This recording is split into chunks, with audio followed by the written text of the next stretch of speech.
நம்ம ஊர் சந்தையில பல நாளைக்கு அப்புறம் நம்மளும் காய் விக்க போறோம். வார வாரம் புதன்கிழமை நம்ம ஊர்ல சந்தை போடுவாங்க. அதுவும் நம்ம வீட்டு வாசல்லையே சந்தை இருக்குங்க. கத்திரிக்காய் எப்பயும் நம்ம அடிக்கடி போடுறதுனால அதே விற்போம். இந்த தடவை போடாதனால பக்கத்து வயல்ல போட்டுக்கிட்டு இருக்கவங்ககிட்ட ஒரு சிப்பம் வாங்கியாச்சு.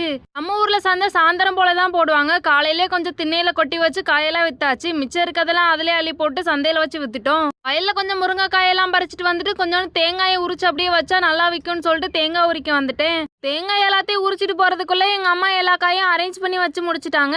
நம்ம ஊர் சந்தையில இப்பெல்லாம் இல்லாத காயே இல்லைங்க. முதல்ல சந்தைக்குள்ள மட்டும்தான் இருக்கும். கிரவுண்டை தாண்டி இப்ப ரோடு வரையும் போற அளவுக்கு சந்தை போட ஆரம்பிச்சிட்டாங்க. புதன்கிழமை ஆனாலே போதுங்க, நம்ம ஊர்ல சாயந்தரத்துல இருந்து நைட்டு 8 மணி வரைக்கும் ஒரே ஜேன்னு சவுண்டு கேட்டுக்கிட்டே இருக்கும். நம்ம ஊர் சந்தைக்கு வரவங்களுக்குலாம் தண்ணி வேணுன்றக்காகவே எங்க அம்மா புதன்கிழமை ஸ்பெஷலா தண்ணியெல்லாம் பிடிச்சி ரெடியா வச்சிருவாங்க. நம்ம ஊர்ல காய் விற்கிறவங்க எல்லாருமே 4 மணிக்கே வந்துருவாங்க. வாங்குறவங்க என்னமோ 6 மணிக்கு மேலதாங்க வந்து எல்லாரும் வாங்குவாங்க. நம்ம ஊர் சந்தையில பல நாளைக்கு அப்புறம் நம்மளும் காய் விற்க